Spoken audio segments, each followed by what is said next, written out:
In this video, I'll show you how to add more emails to Mailchimp to send. Once you are on your Mailchimp account, the first step is to head over to the navigation panel on the left-hand side. And at the bottom, you want to click on the sixth option, which is audience. Now, once you are on the audience section, in order for you to add more contacts, head over to the top bar. On the right-hand side, simply click on the drop-down for add contacts. And at the bottom, you want to choose to import contacts since we are going to import an audience. Now, in importing a contact, you want to choose either a pasted contact. This means by pasting them using comma separated values. This means one email per line. You can also upload a CSV file, a TXT, or an XLSX file. So in here, I will choose to upload a file in order for us to have a better view of the CSV or of the audience.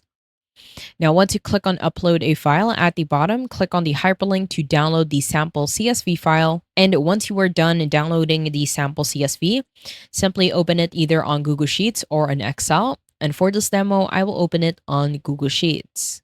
Now, once you open the CSV file, it will look exactly like this. As you can see, we have a column for email address, first name, last name, address, phone number, what do you like to grow, as well as tags and birthday. Now, in order for you to add an email, all you need to do is simply head over to the email address column. There are also examples right from the spreadsheet. So from here, we would just simply highlight all of them, all of these rows from rows 2 up to rows 4 and press on delete. From here, we will add an email address, let's say proton75@gmail.com. The name is Proton and the last name is Joe. You can add an address. This is also optional. The phone, what you like to grow, tags, and birthday are also optional, even the first name and last name. However, you can't leave the email address as blank since this is very essential. So from here, we will just simply add their address, their phone number, as well as what you like to grow, let's say indoor plants. On the tags, we can leave this as blank. We can set them up later on. And on the birthday, you want to add the month first as well as the day. Now, the next step is to add the rest of your audience. And once you have the list of all of your contacts, the next step is to export the CSV as a CSV or an XLSX. Now, in order for you to do that on Google Sheets, head over to the top bar. On the left-hand side, click on File. Below File, you want to hover your mouse on Download. On the right-hand side of download, you can choose an XLSX or a comma-separated value, or what we call as CSV.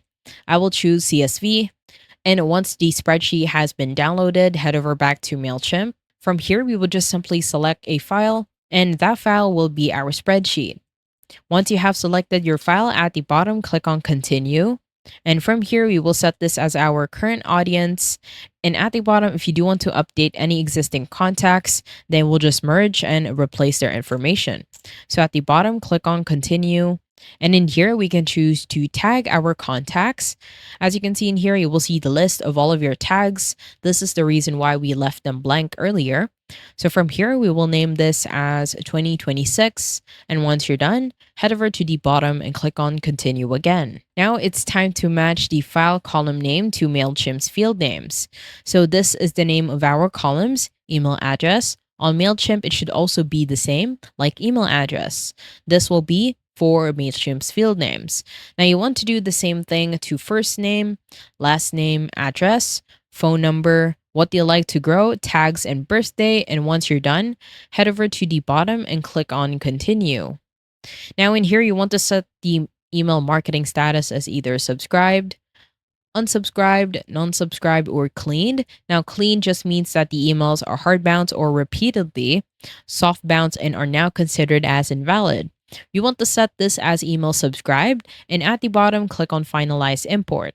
Now, when we set them as email subscribe, you'll be able to send them a campaign.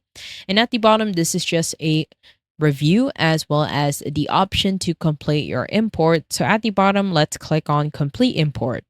And once that's done, as you can see, we have successfully added new contacts in order for us to email. And if we click on Exit, you'll be taken back to the audience section. And as you can see, we have successfully created our contacts. I hope you found this tutorial helpful. Please let me know if you have any other questions in the comment section below, and I will try my best to help you out.